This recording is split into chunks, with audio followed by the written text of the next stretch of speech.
नमस्कार। Planet x पर आपका फिर से स्वागत है और हमेशा का निवेदन है आपसे प्लानेट एक्स को सब्सक्राइब करें, बेल आइकन जरूर दबाएं, हमारे वीडियोस को लाइक करें और फ्रेंड्स एंड फैमिली का शेयर भी जरूर करें।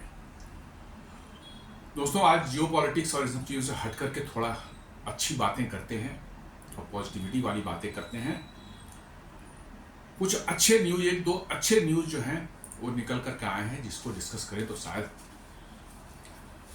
इस निगेटिव इफेक्ट अभी चल जा रहा है। जिस तरह से जियो पॉलिटिक्स में टैरिफ और ये सब भारत पर सैंक्शन वैंक्शन की बात हो रही है, वो अपनी जगह पर है, उससे थोड़ा हट करके जो है बात करें तो थोड़ा पॉजिटिविटी हम लोग के माइंड में आए। एक न्यूज अश्विनी वैष्णव अपने रेलवे मिनिस्टर ने शेयर किया है।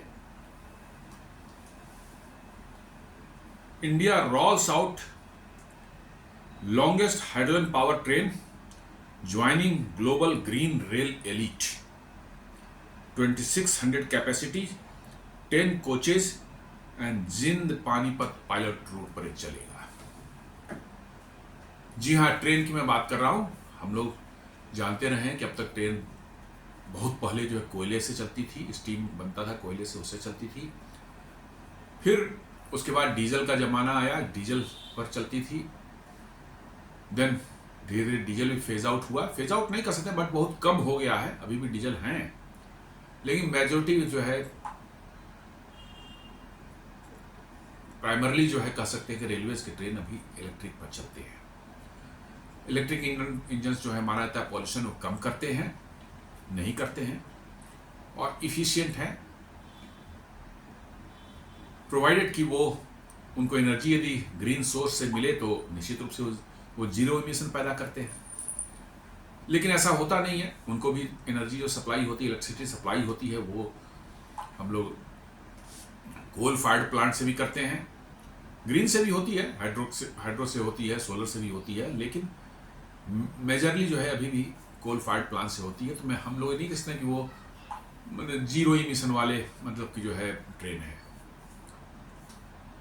लेकिन अब ये हाइड्रोजन पावर्ड, वो भी ग्रीन हाइड्रोजन पर चलने वाली ट्रेन जो है वो सचमुच जीरो इमिशन वाली ट्रेन है। वो ग्रीन हाइड्रोजन मैं क्यों बोल रहा हूं कि क्योंकि हाइड्रोजन बनाने के तरीके अलग अलग हैं। यदि आप नेचुरल गैस को रीफार्मिंग करके जो है बनाते हैं, हाइड्रोजन निकालते हैं उससे, तो वो ब्राउन हाइड्रोजन बोला जाता है। ब्राउन हाइड्रोजन जो है बोला जाता है इसलिए कि उससे जो कार्बन इमिशन होता है बनाते समय जो है। लेकिन ग्रीन हाइड्रोजन जो है वो प्योर, बिल्कुल समझ लीजिए कि आप विदाउट एनी इमिशन जो है आप वैसे सोर्सेज, हाइड्रो हो गया या सोलर हो गया या विंड हो गया, इलेक्ट्रिसिटी उससे पैदा करते हैं, लेते हैं। देन आपके इलेक्ट्रोलाइजर जो है पानी का इलेक्ट्रोलिसिस करके जो है हाइड्रोजन बनाते हैं और उस हाइड्रोजन से यदि आप ट्रेन चलाते हैं, आपकी ट्रेन चलती है, निश्चित रूप से ये एक बिल्कुल ग्रीन जीरो इमिशन वाली ट्रेन होगी और वही भारत कर रहा है। अभी ट्रेन जो है वो बनकर रेडी हो गई है, उसकी टेस्टिंग भी करीब करीब हो चुकी है और वो अपने पहले पायलट प्रोजेक्ट वाला रूट है जिंद टू सोनीपत, उस पर चलने को तैयार है। और इसके लिए जिंद में जो है इसको फ्यूल देने के लिए, हाइड्रोजन फ्यूल देने के लिए जो है एक ग्रीन हाइड्रोजन प्लांट भी लगाया जा रहा है, जहां सोलर से जो है, प्योर सोलर से जो है हाइड्रोजन पैदा की जाएगी पानी के इलेक्ट्रोलिसिस करके, और वहीं इसकी फ्यूलिंग होगी और यह जिंद और सोनीपत के बीच में चलेगा। सुनने में तो बड़ी छोटी सी न्यूज लगती है कि भाई एक ट्रेन ही तो है, वैसे कि नहीं, ये ट्रेन नहीं है, ये फ्यूचर का एनर्जी का गेटवे बन रहा है। ये फ्यूचर में एनर्जी का गेटवे बनने जा रहा है। ये यदि ये सक्सेसफुल हुआ तो ये सिर्फ ट्रेन के लिए नहीं है, इसके अंदर जो टेक्नोलॉजी लगी है, हाइड्रोजन फ्यूल सेल वाली टेक्नोलॉजी लगी है, वो सक्सेसफुल होता है तो उसका इस्तेमाल आप सोच सकते हैं कहां नहीं हो सकता। एक छोटे टाउन या विलेज को पावर देने के लिए वो हाइड्रोजन फ्यूल सेल आप लगा देंगे वहां पर, हाइड्रोजन सप्लाई सिर्फ उसको इंश्योर कर दें, आपको पावर देता रहेगा वो उस जगह पर। कोई सोसाइटी बड़ी सी है किसी शहर में, वहां पर उसके किसी एक कॉर्नर में किसी बिल्डिंग के नीचे लगा दिया जाए हाइड्रोजन फ्यूल सेल, वहां पर जो है हाइड्रोजन सप्लाई की एक पाइपलाइन बिछा दी जाए, ये पावर देता रहेगा उस पूरे सोसाइटी को। मतलब ये फ्यूचर का एनर्जी का एक समझ लीजिए कि एक ऐसा स्रोत आपको मिलेगा, एक ऐसा डायरेक्शन मिलेगा जहां पर आप फोसिल फ्यूल बेस्ड जो है, जो आपके फ्यूल्स हैं, उनसे आपको छुटकारा मिलने की ग्रीन डायरेक्शन में जाने का पूरा आपका इकोसिस्टम तैयार होगा। आपकी गाड़ियां चल सकती हैं इससे, आपके शहर जो है वो पावर्ड हो सकते हैं इससे, आपके डेटा सेंटर्स पावर हो सकते हैं, आपकी इंडस्ट्रीज को पावर मिल सकती है हाइड्रोजन से, आपकी जो है कोयले बनाने का स्टील बनाने का प्रोसेस है उसको आप ग्रीन कर सकते हैं, जिसमें भी कोयला आप इस्तेमाल करते हैं आयरन बनाने के लिए, स्टील बनाने के लिए, जो है उसकी जगह आप हाइड्रोजन इस्तेमाल करके जो है आप निकाल सकते हैं आयरन को, जो है उसके ऑक्साइड फॉर्म से जो है। तो इट इज़ ए माने एंडलेस कह सकते हैं कि इसका आपको स्कोप है। और मैं बता दूं कि यही आपके सस्टेनेबल डेवलपमेंट का एनर्जी का ऊर्जा का स्रोत है। और यह भी आपको जानकर आश्चर्य होगा कि हाइड्रोजन ही पूरे ब्रह्मांड में ऊर्जा का स्रोत रहा है शुरू से। जब से ब्रह्मांड की उत्पत्ति हुई है तो आप जितने भी स्टार्स देखते हैं चमकते हुए, जिनमें बहुत ज़्यादा एनर्जी निकलती है, रेडिएट होती है उनसे, उन सबों का जो ऊर्जा का स्रोत है क्या है, वो हाइड्रोजन ही है। इसका मतलब प्रकृति ने हाइड्रोजन को एक ऊर्जा के स्रोत में शुरू से ही बनाया है नेचर ने। और ये दुनिया में आप जानकर आश्चर्य करेंगे कि सबसे ज्यादा एबंडेंट एलिमेंट यदि कोई है दुनिया में अवेलेबल पूरे ब्रह्मांड में, वो हाइड्रोजन ही है। आपकी धरती पर भी है, पानी के फॉर्म में है, या बहुत से मतलब कि जो है केमिकल्स हैं उसमें जो है कंपाउंड के फॉर्म में है। आपके सन में भी यही भरा हुआ है, 80 to 85% जो है उसका कंपोजिशन जो है वो हाइड्रोजन ही है। तो इसका मतलब ये है कि ये प्रकृति के का माने सबसे बेहतर चूज किया हुआ एनर्जी सोर्स है, जिससे कार्बन उत्सर्जन नहीं होता और वातावरण खराब नहीं होता। तो इसी में आगे देखते हैं, अश्विनी वैष्णव जी ने जो है ट्वीट किया है, Bharat first hydrogen train coming soon, और एक पिक्चर भी उन्होंने डाला है। पिक्चर मैं थंबनेल में डालूंगा, मेरे पास अभी व्यवस्था नहीं है कि मैं पिक्चर को ऐड कर सकूं अपनी वीडियो के साथ में, कुछ दिनों में करने की कोशिश कर रहा हूं। Establishes India as the undisputed leader in clean mobility and a net zero path setter। मतलब कि ये इस ट्रेन के बनने के बाद जो है क्लीन मोबिलिटी में जो है आप सबसे ऊपर खड़े दिखेंगे। जी हाँ, क्लीन मोबिलिटी औरों ने भी बनाया है, लेकिन आपने जो बनाया हो बहुत बड़े स्केल का बनाया है, जिसको कॉमर्शियल लेवल स्केल पर चलाया जा सकता है। पायलट प्रोजेक्ट में ये सक्सेसफुल हो गया तो और भी बनेंगे और भी रूट्स पर चलेंगे। अब आप कह सकते हैं कि भाई वो इलेक्ट्रिसिटी जिससे हमने बनाया है, इसको हाइड्रोजन को बनाते हैं, उस इलेक्ट्रिसिटी को हमें रेलवे को दे दे और रेलवे उससे चलेगी तो वो भी तो ग्रीन ही होगा। या बिल्कुल सही, आपका सोचना बिल्कुल सही है, इसमें कोई दो मत नहीं है। लेकिन जैसा मैंने कहा कि ये सिर्फ हाइड्रोजन जो है ये ट्रेन की बात नहीं है, इसके अंदर जो टेक्नोलॉजी है, फ्यूल सेल टेक्नोलॉजी जो भारत में बनी हुई है, जी हाँ इंपॉर्टेंट नहीं है, भारत में बनी हुई है, बात उसकी है। आपने सही सोचा कि वो ग्रीन टेक्नोलॉजी जो हाइड्रोजन बनाने, ग्रीन एनर्जी जो हाइड्रोजन बनाने में जाएगी, उसको यदि रेलवे ग्रिड में ट्रांसफर कर दिया जाए, रेलवे उसका इस्तेमाल करके ट्रेन चलाए, वो भी तो जीरो एमिशन वाला होगा। बिल्कुल सही, एकदम 100% सही आपका सोचना है। लेकिन मैंने जैसा कहा कि it is not only about the train, but rather वो टेक्नोलॉजी जो फ्यूल सेल वाली है, उतनी ह्यूज कैपेसिटी वाली, जो एक 10 डब्बे वाली कोच वाली ट्रेन को चला सके, इतनी बड़ी आपने एक fuel cell, hydrogen fuel cell बनाया है इस हाई कैपेसिटी का, दुनिया में अभी तक किसी ने नहीं बनाया है। और ये बताता है कि ये बड़े बड़े प्रोजेक्ट्स जो आपके हैं फ्यूचर में आने वाले हैं, जहां पर क्लीन एनर्जी की जरूरत होगी, ये टेक्नोलॉजी आपको वहां पर हेल्प करेगी। आप इसका इस्तेमाल करके वहां क्लीन एनर्जी दे सकते हैं। और क्लीन एनर्जी के क्षेत्र में जो है आप दुनिया के टॉप में अभी भी हैं। आगे आके देखते हैं, अभी भी आप दुनिया के टॉप में ही हैं। भले और टेक्नोलॉजीज में आप पीछे थोड़ा पड़ गए हों, स्ट्रगल कर रहे हो बनाने के लिए, या बट क्लीन एनर्जी में जो है you are right now at the top. Yes, मैं सही बोल रहा हूं, इवन डेवलप्ड वर्ल्ड से भी आप आगे हैं।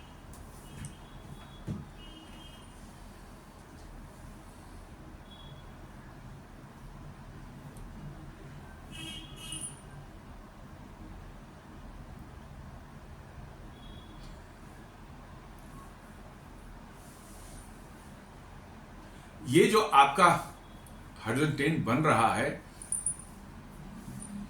एक इंडिजिनस हाइड्रोजन फ्यूल सेल के बेसिस पर जो है, इसकी कैपेसिटी आप जान ले। पहला ये है, माने है दुनिया का जो है, जो कि 1200 हॉर्स पावर का एक ट्रेन होगा।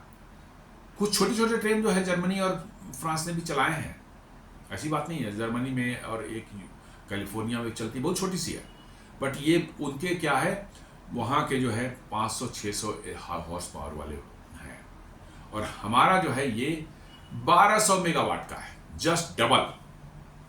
तो आप समझ सकते हैं कि fuel cell, hydrogen fuel cell जो उसके अंदर में हमने बनाया है, उसके लिए उसकी कैपेसिटी कितनी बड़ी होगी, कितना ह्यूज कैपेसिटी का वो होगा। और इसीलिए मैं बोल रहा हूं कि ये फ्यूल सेल जो आपने बनाया है, इसकी साइज जो अपने आप में, और इसको फर्दर स्केल अप किया जाएगा, तो आप समझ सकते हैं कि आप बेसिकली हाइड्रोजन फ्यूल सेल और मास्टरी हासिल कर रहे हैं, और बड़े बड़े प्रोजेक्ट्स को पावर देने का काम ये कर सकता है। अभी जो इंडिया का एनर्जी मिक्स, इलेक्ट्रिसिटी जनरेशन जो है 2010 में 84% था कोल से, जो है फॉसिल फ्यूल से था, और करीब करीब 16% था आपका ग्रीन एनर्जी से। 2020 में ये 77% हो गया फॉसिल वाला जो है, और करीब 23% था आपका ग्रीन से। और 2030 में प्लान है कि 50% जो है फॉसिल आपका रहेगा, 50% ग्रीन एनर्जी रहेगा। और आपको जानकर आश्चर्य होगा कि ये टारगेट था 2030 का, जिसको 2025 में पूरी तरह से अचीव कर लिया गया। जी हाँ, पूरी तरह से अचीव कर लिया गया। हम अपने रिक्वायरमेंट जितनी है, रिक्वायरमेंट की बात नहीं कर रहा हूं, हमारी जो टोटल पावर जनरेशन की कैपेसिटी जो है, उसका 50% हम क्लीन सोर्स से जनरेट कर रहे हैं, जिसमें हाइड्रो है, न्यूक्लियर है, विंड है, और बहुत मेजर पोर्शन जो है उसमें सोलर है। तो समझ लीजिए कि मैं जैसे कहा था मैं ना, कि हम अभी ग्रीन एनर्जी के या क्लीन एनर्जी इसको बोलते हैं, उसके रिस्पेक्ट में आप देखें तो आप दुनिया में नंबर 1 पोजीशन पर आप हैं। जी हाँ, नंबर 1, इसमें कोई डाउट ही नहीं है। और 2070 तक जो है हमारा कमिटमेंट है कि हम नेट कार्बन जीरो इमिशन वाले कंट्री बनेंगे, यानी कि हमारी 60% बिजली की ज़रूरतें जो हैं वो पूरी होंगी हमारे ग्रीन एनर्जी से। और उसमें बहुत बड़ा सोर्स होने जा रहा है हमारा ये हाइड्रोजन फ्यूल सेल।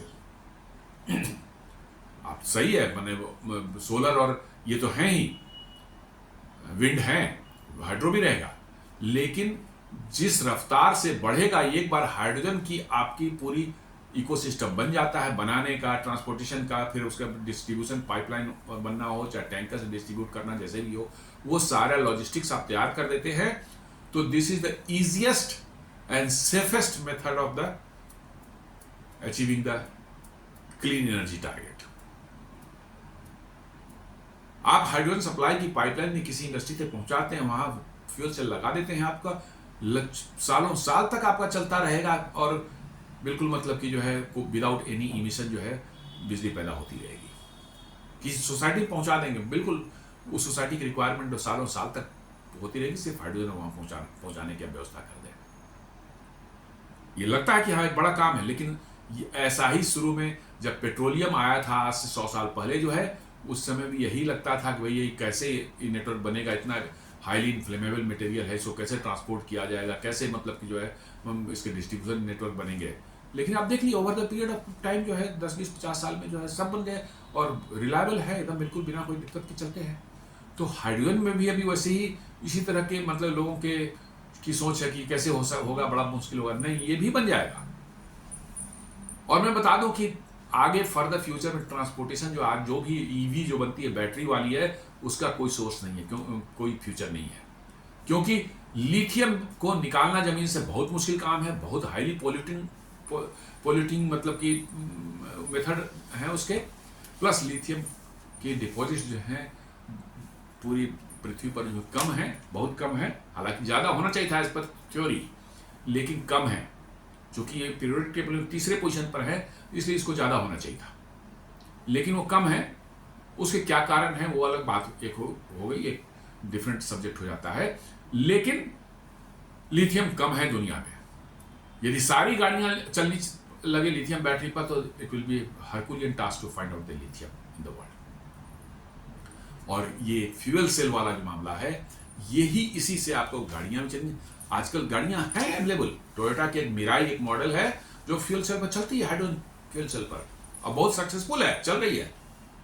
अमेरिका की कैलिफोर्निया में कुछ पायलट बेसिस पर जो है 50-60 जो है हाइड्रोजन भरने वाले पंप जो है वो भी लगाए गए हैं, और वहां पर मिराई गाड़ी जो चल रही है।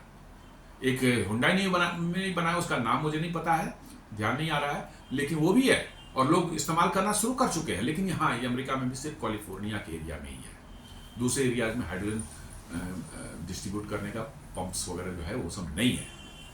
तो फ्यूल सेल जो है, मुझे लगता है मेरे अपने होते हैं कि this is the technology for the futures clean energy, और उस पर यदि आप मास्टरी हासिल कर रहे हैं तो I think you will become the leader of the world very soon.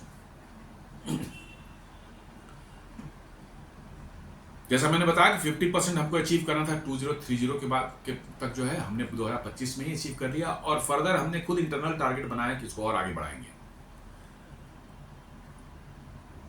अभी हमारे पास जो है 2025 में हमने 500 गीगावाट की कैपेसिटी जो है, नॉन फ्यूल कैपेसिटी जो है अचीव कर ली है, जो 50% हमारे टोटल कैपेसिटी का है पावर जनरेशन का। इसमें डेफिनेटली जो है इससे बहुत बड़ी हेल्प मिल रही है।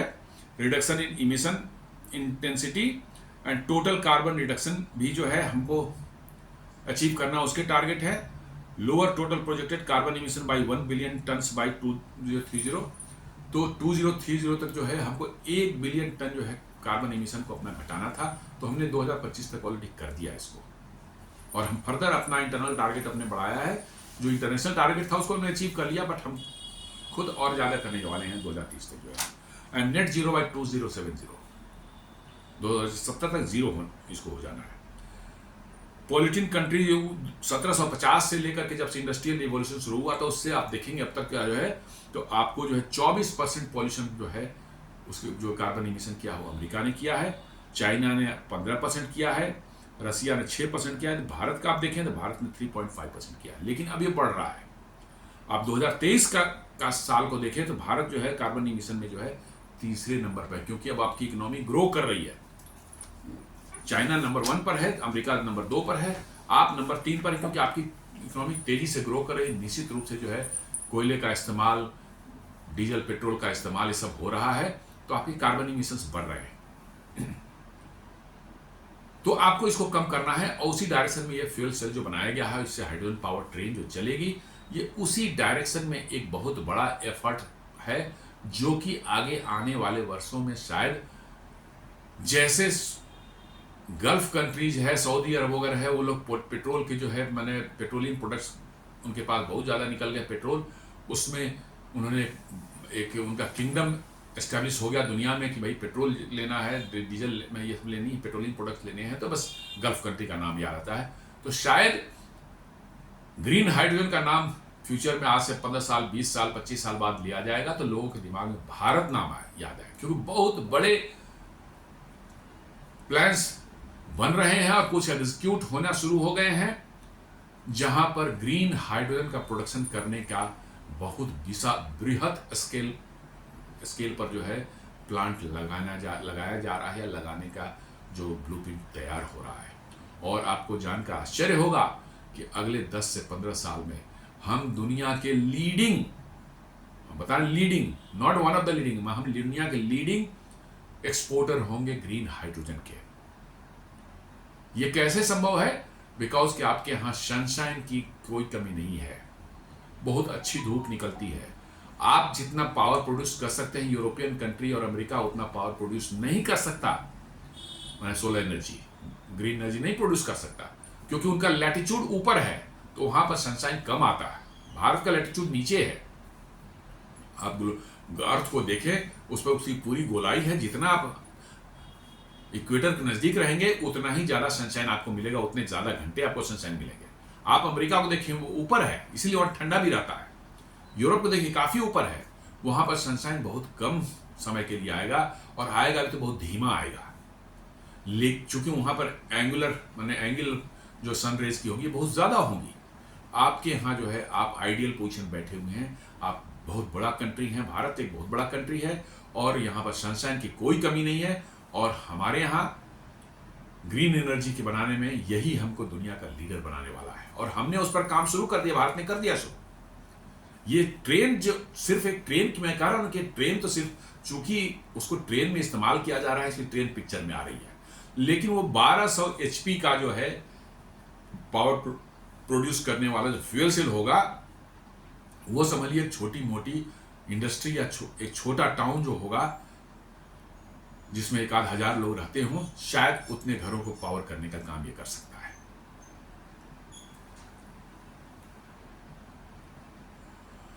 Why will India made hydrogen fuel test be more powerful than its global competitors? ये पूछ रहा है, बता रहा है कि ये सिर्फ ट्रेन की बात नहीं है, हमारा जो फ्यूल सेल टेक्नोलॉजी है ये नंबर 1 बन जाएगा दुनिया, उतना बड़ा फ्यूल सेल किसी ने नहीं बनाया था। और इसलिए कह रहा है कि ट्रेन सिर्फ एक माध्यम है, लेकिन वो फ्यूल सेल का सक्सेस जो होगा वही आपको जो है नंबर 1 टेक्नोलॉजी बनाने वाला कंट्री बना देगा वो। और जैसा कह रहा है कि 35 जो है हाइड्रोजन पावर ट्रेन बनाए जाएंगे, और उनको चलाया जाएगा कहाँ?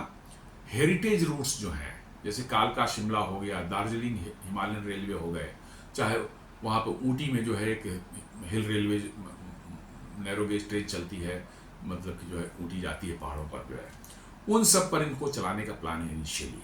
आगे क्या होगा दैट इज ए डिफरेंट, वो अभी पूरी तरह से पता नहीं है। लेकिन मैंने कहा ना कि ये ट्रेन का मामला सिर्फ ट्रेन का नहीं है, ट्रेन तो जस्ट एक माध्यम है पहला उसको टेस्ट करने का।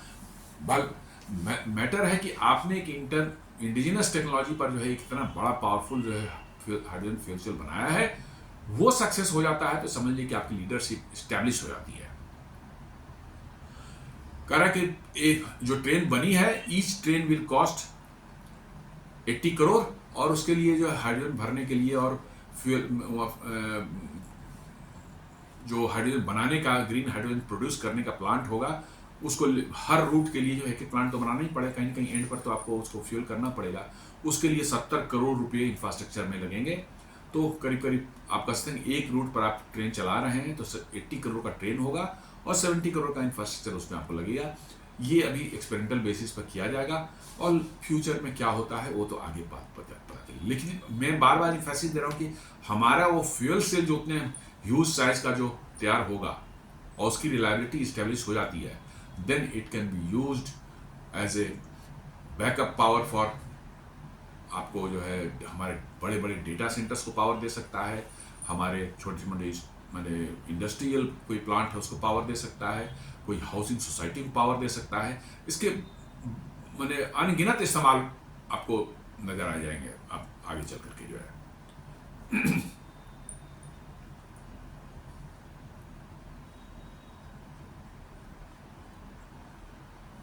जर्मनी में जो एक एल्स्ट्रॉम कोराडिया ने जो एक हाइड्रोजन ट्रेन बनाया है, वो छोटा है, 3-4 मैंने कोचेज इसमें हैं। भारत का तो जो है करीब करीब 10 कोच है इसमें। 2600 लोगों को एक साथ मैंने ले जा सकता है। हर कोच में जो है करीब करीब 200 लोग 100 लोग बैठ सकते हैं। तो 2600 लोगों को ले जाने की कैपेसिटी उसकी है। ये 2018 से जर्मनी में चल रहा है और इसने जो है अब तक जो है 4000 टन CO2 पर ईयर का जो इमिशन को इसने घटाया है, बचाया है इसने। कैलिफोर्निया में एक जेम्यू बोलते हैं, जीरो इमिशन मल्टीपल यूनिट, जैसे डेमो हमारे यहाँ चलता है, EMU होती है, वैसे जीरो इमिशन मल्टीपल यूनिट उन्होंने बनाया, छोटा सा जो है वो भी जो है चलता है। कोई एरो कॉरिडोर उनका है, कॉम्बैट स्मॉग एरो कॉरिडोर, जिसमें बहुत ज़्यादा फॉग या ये सब स्मॉग हो जाता है पोल्यूशन की वजह से, उस कॉरिडोर पर उन्होंने चलाया है। लेकिन ये भी छोटी कैपेसिटी का है, 10 कोच का जैसा हमारा है, उतना बड़ा नहीं है।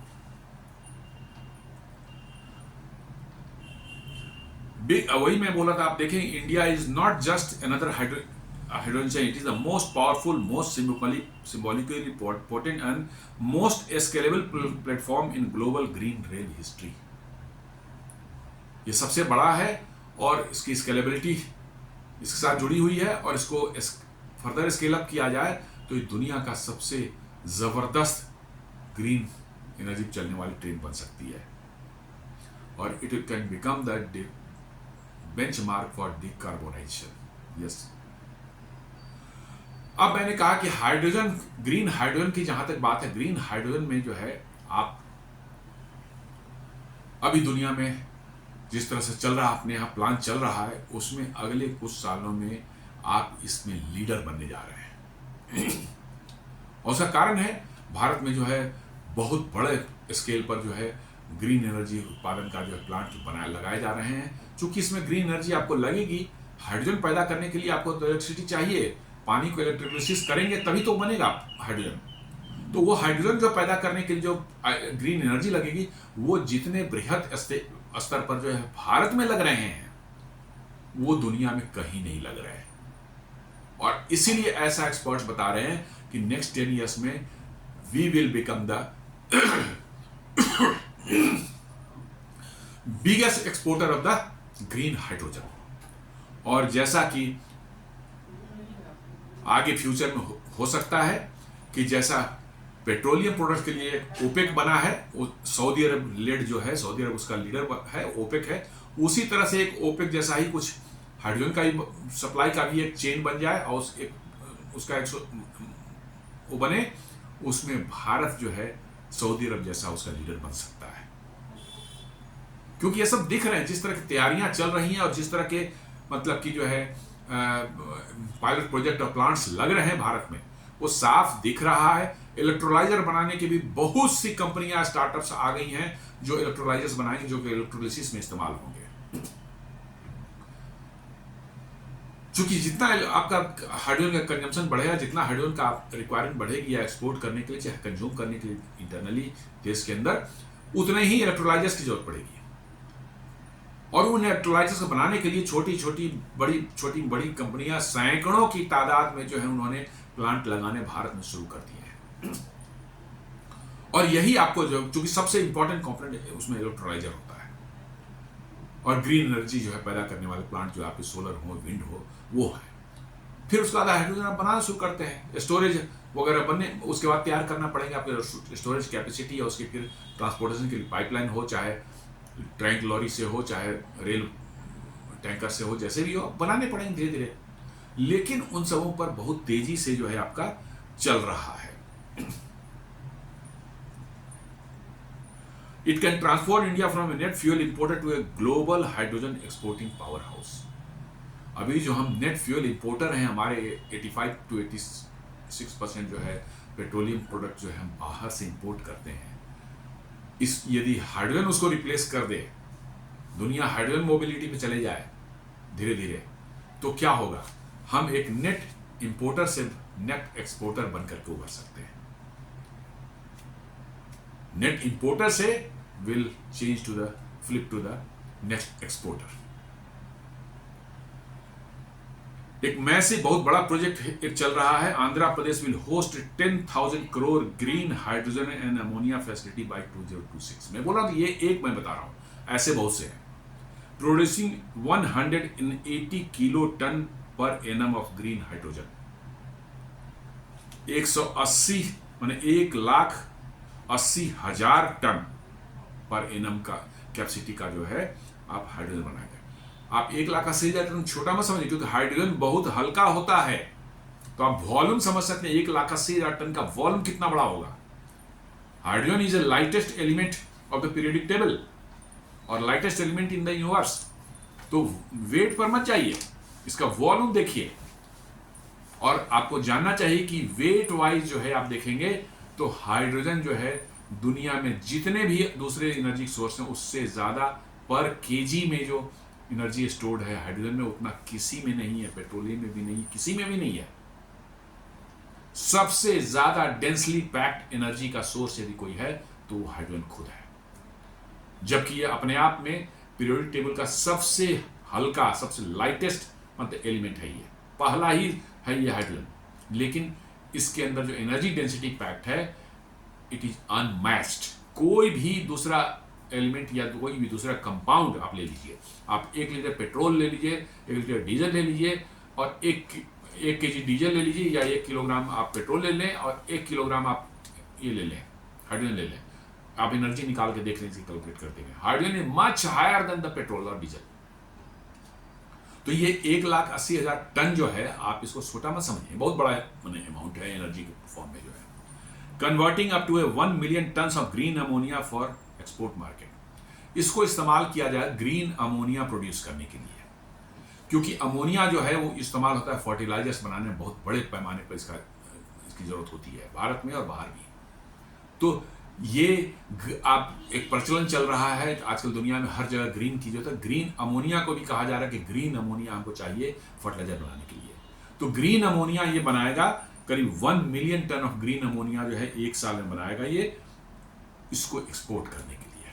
बहुत बड़ा प्रोजेक्ट, मैसिव प्रोजेक्ट है, अगले साल चालू होने वाला है। और ऐसे बहुत से प्रोजेक्ट्स हैं, मैं सबका नाम नहीं ले सकता, ये एक तुरंत चूंकि चालू होने वाला है इसलिए मैं इसका नाम ले रहा हूं। ऐसे बहुत से प्रोजेक्ट या तो इनिशियल स्टेज में है या मिडिल मैंने डिस्कशन स्टेज में है या प्लानिंग के स्टेज में है।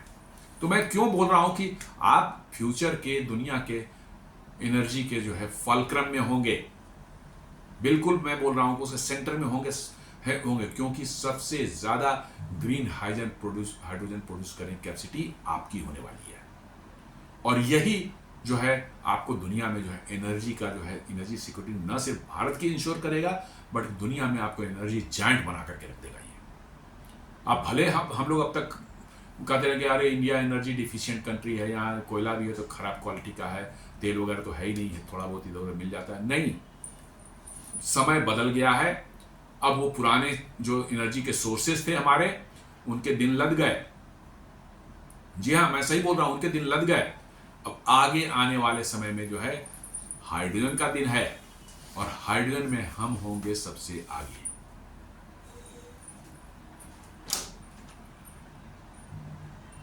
ये जो प्लांट बन रहा है ये आंध्र प्रदेश में बन रहा है, मूलापेटा कहीं पर एक जगह है, वहां पर ये फैसिलिटी बन रही है।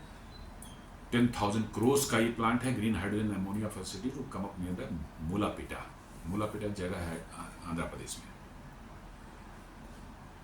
आप ग्रीन हाइड्रोजन का आप देख लें तो ये ऐसा प्रोजेक्ट किया जा रहा है कि 2030 तक जो ग्रीन हाइड्रोजन का मार्केट दुनिया में हो जाएगा, ये हो जाएगा करीब $200 बिलियन का। और 2050 तक ये जो है ग्रीन हाइड्रोजन का मार्केट जो दुनिया में हो जाएगा, ये $1 ट्रिलियन का हो जाएगा। जी हाँ, $1 ट्रिलियन। और आप इसके सबसे बड़े खिलाड़ी होने वाले हैं। भारत इसका सबसे बड़ा खिलाड़ी होने वाला है ग्रीन हाइड्रोजन का, ये अभी से दिख रहा है।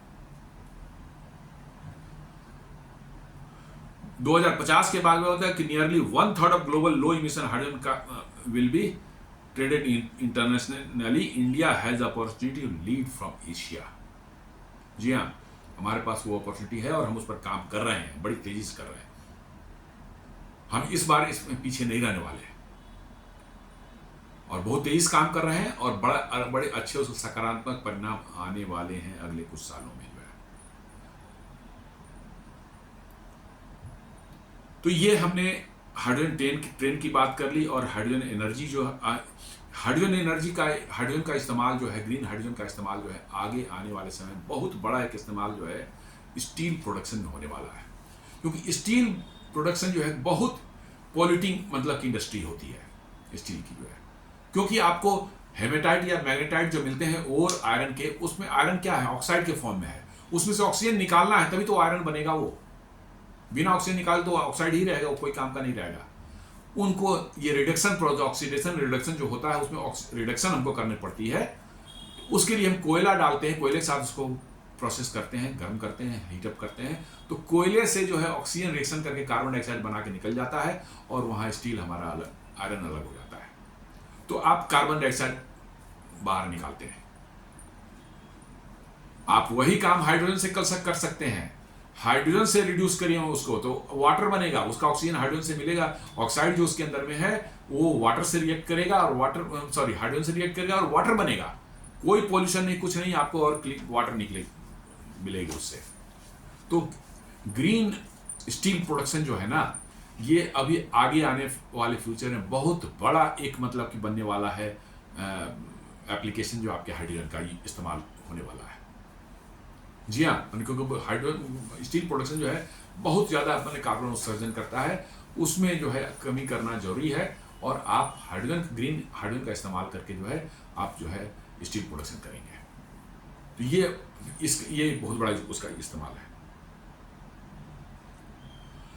चलिए इस बात को यही खत्म करते हैं, लेकिन एक छोटा सा थोड़ा सा 1-2 मिनट और लूंगा। एक और बहुत बड़ी न्यूज़ है।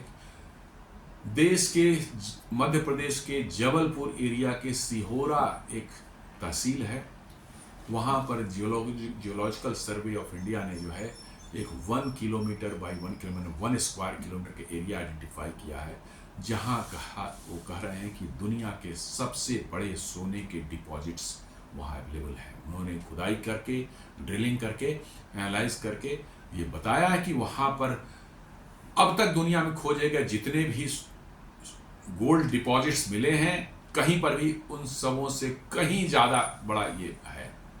इनिशियल एस्टिमेट्स जो कह रहे हैं कि ये 1 लाख टन सोना वहाँ से निकल सकता है, लेकिन कुछ और भी जियोलॉजिस्ट जो हैं, भूगर्भ शास्त्री हैं, उनका जो डेटा उन्होंने एनालाइज करके बता रहे हैं कि नहीं, ये करीब करीब 10 लाख टन तक जा सकता है।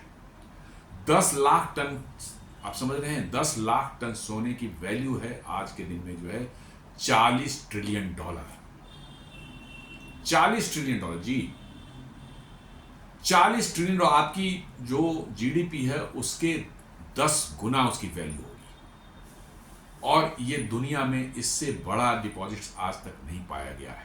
ये इनिशियल एस्टिमेट्स हैं, फाइनल जब आएगा तो होगा, बट ये इनिशियल एस्टिमेट्स निकल करके आई है, इसलिए मैं आपको बता रहा हूँ कि इनिशियल एस्टिमेट्स कुछ लोगों ने जो कहा है कि 1 लाख टन हो सकता है, बट डिटेल एनालिसिस करके कुछ और एक्सपर्ट्स ने कहा कि नहीं, ये 10 लाख टन तक जा सकता है। और इसके साथ एक और बड़ी चीज़ है, सोना कभी भी कहीं भी अकेले नहीं मिलता है। सोना जब मिलता है तो उसके साथ साथ कॉपर भी जरूर मिलता है वहाँ पर।